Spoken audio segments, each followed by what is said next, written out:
Good morning, good afternoon, good evening, folks. Michael Zuber, one rental at a time. And yes, your eyes do not deceive you. We have the one and only and amazing April Crossley back. How you doing, April? I'm great, Michael. Thanks for having me. You are an amazing follow on Facebook and Instagram, right? We did an interview once when you were in the desert, I believe, when you were out doing the RV Yeah. trips. That's when your first book came out, I think. I have a picture of your book in front of a cactus. You I love do. that picture. I love that picture. I appreciate that. Was so nice of you to do that. We talked. We've talked a couple of different times, and what I always love about you is you just keep growing and expanding. Right when you think April's made it, you go to another level. And I've only known you for maybe 3, maybe 4 years, and I Yeah. think you've been successful every time I've spoken to you. And I turn around in 6 months, you're at another level. So I mean, how do you do it? What are you doing now? It's just so fun to watch. Thanking for showing all of us, including myself, what is possible. Yeah. I think a lot of what like drives me is I get bored easily. And I feel like no one else. I do. And I don't like real estate and people really like it. And I don't find it very fulfilling. So I try to find things in real estate that are fulfilling. So I think like growth is like some people get into flipping houses and they love flipping houses and they build a big house flipping business and they get comfortable and cocky and they have this big house flipping business and then they love it. And so Yeah. they're comfortable. Whereas I'm like, okay, did that. What's next? Like, that was great. Moving on. What else can I do? So I think boredom is part of it. And two, I just love to learn from people that are way smarter than me. Like I don't go to conferences and I hear people talk and sometimes I don't understand 3/4 of what they said, but like, like, I don't know if you've ever listened to Dave Zook or No, I don't like know. I follow George Gammon Oh and yeah. like, Yeah. yeah, like, so sometimes I listen to them talk and I'm like, man, I didn't understand 75% of that, but the 25% I did intrigues me. So then I just keep listening. And even if it's the Ah, same speech, but they're doing it at a different conference, and it just like intrigues me to like learn about new things. So yeah, I think boredom and just the need for growth and exploring new avenues. And that doesn't necessarily mean bigger. yeah. So sometimes people think that means, oh, you're going to go from flipping houses to buying 100 some units. And that's not necessarily the case. I was talking to someone the other day and I was like, yeah, someone came to me with this 9 unit. Like, I don't really want it. So like, if anyone buys in this area, like, I don't want it. And they're like, wow, that's so great. You're just like buying stuff so big now. You're passing on 9 units and 20 units. And I'm like, it's not that, it's actually the opposite. Like now I'm buying projects that I feel like I can make an impact on communities and they're more difficult projects. Mhm. Um, instead of just like buying a building that doesn't really do anything for me, Mm. honestly. So yeah. Yeah. So let's talk about this evolution, this last jump, right? If we go back, I don't know, maybe a year ago, you had gone, you were basically you and your partner were flipping homes. It was a big Mm-hmm, part of your business. You mm-hmm, were wholesaling some. You had just gotten back from an RV trip, right? You came back to Pennsylvania, I believe. mm-hmm, yep. And then you went to a new mastermind, it sounds like. Uh, Um, yeah, I've actually been in I'm in 2 new masterminds that I really like. okay, Yeah. so let's talk, because that's one of the things that I have yet to do, at least in a big way. Mm-hmm, And it's a weakness. It's probably keeping me from growing or finding new avenues. So mm-hmm. so talk about the 2 masterminds. Feel free to name them if you want. But Yeah. why'd you find them? How'd you find them? And then what are they doing for you, or what have you seen? Yeah. So I joined Michael Manthe. He's located in Lancaster, Pennsylvania. He has a mastermind group. It's called the Elevate Syndication Mentoring Mastermind Group, but it's not solely focused on syndication. I would say it's probably 30% syndication stuff and 70% business growth and individual growth, like Hmm. personal growth. So I've actually been in that one a couple of years, but I had a lot of personal growth I had to do to Mhm. get to where I'm at now in business, because I personal growth comes before the business growth comes, that I've learned.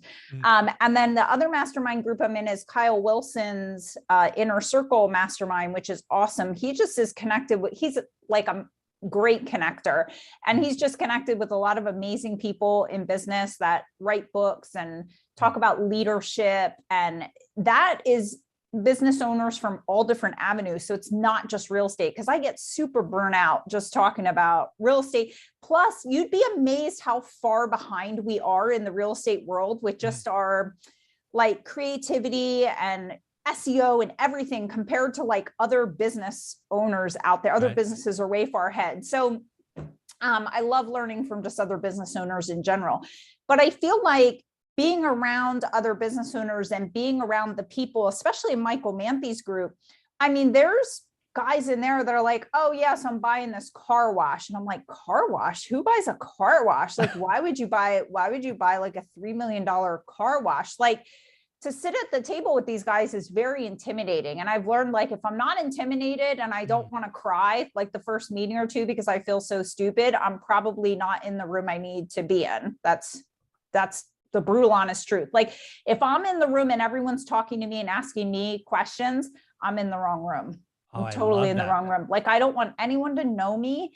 And I want everyone to be doing stuff that I completely don't understand. So they're like buying car washes, they're converting motels, they're buying apartment buildings, they're doing massive like Airbnbs, like huge cabins and stuff, and just stuff that I'm like, I would have never thought of that. I never would have thought of that. Why are you doing that? I never would have thought of that. And I feel like that really gets your creative juices going and opens up your mind to different concepts.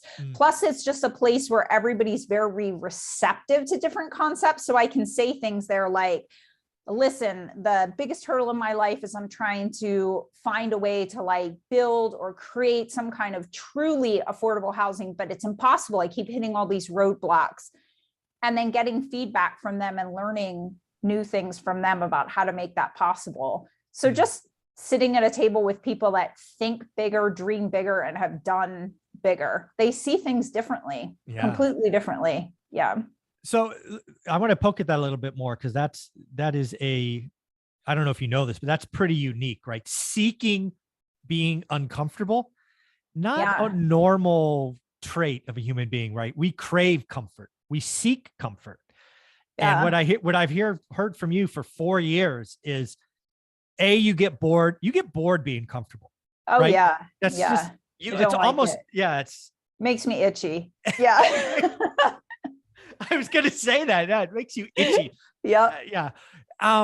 So how do you, that's just not, no, I mean, have you always, I mean, like, 20 years ago, April was the same way, or did something happen? I mean, that's different. It's not normal. It's not normal at all. And I feel like, I don't know if I was always like this my whole life, but when when Michael Manthy, who met my husband, we do like group dinners together after the meetings. He met my husband, and my husband said, we're complete polar opposite.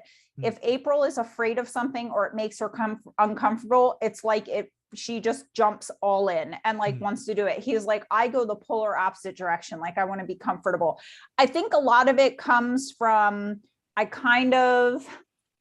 don't want to say I have an attitude, but I'm kind of like, what do I have to lose? What do I have to lose? What do I have to lose? Like, I mean, I come from a background where I talk about this on so many podcasts, but where like I had my son at 16. And so I had to do whatever it took. And I had to be in so many uncomfortable places, like where people stared at me and made rude comments to me. And like, I always kind of felt like alone, and like that I was going in the opposite direction of everybody else.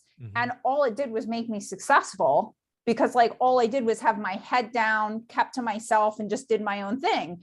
So now in life, I'm kind of like, what really bad could come out of just like putting my head down, being uncomfortable, and pushing forward? I don't really think anything. And I just, honestly, Michael, like I went through that phase in my life where I was in a lot of rooms and everyone wanted to talk to me and pick my brain and ask me questions and this and that.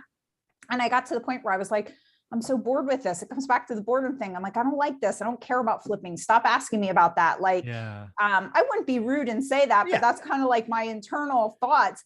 And then I'd get in rooms where no one would know me. And they'd be like, and who are you? Where are you from? And I'm like, oh, I like this. I like this. I like it. I like it. Because you can learn. So again, you seek, again, I want to be very clear. One of April, everybody has a superpower. Sometimes you don't know what it is. Yours clearly is you are comfortable being uncomfortable.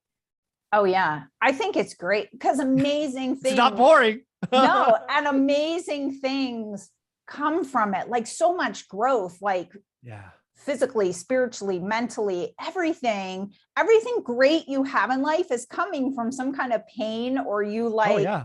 For pushing sure. against something. So why not seek that out? And it's Yeah. funny going back to being a mom at 16. It might have been that event that you just had to get through, right? Baby's here. Yeah. Gotta keep going. So Yeah. maybe it was, that experience, which you probably it was hard, I'm sure. Hmm. But that made who you are today. Yeah. Oh, yeah. I say that all the time. Like, this was the first defining moment in my life where I was like, this moment is going to define my life.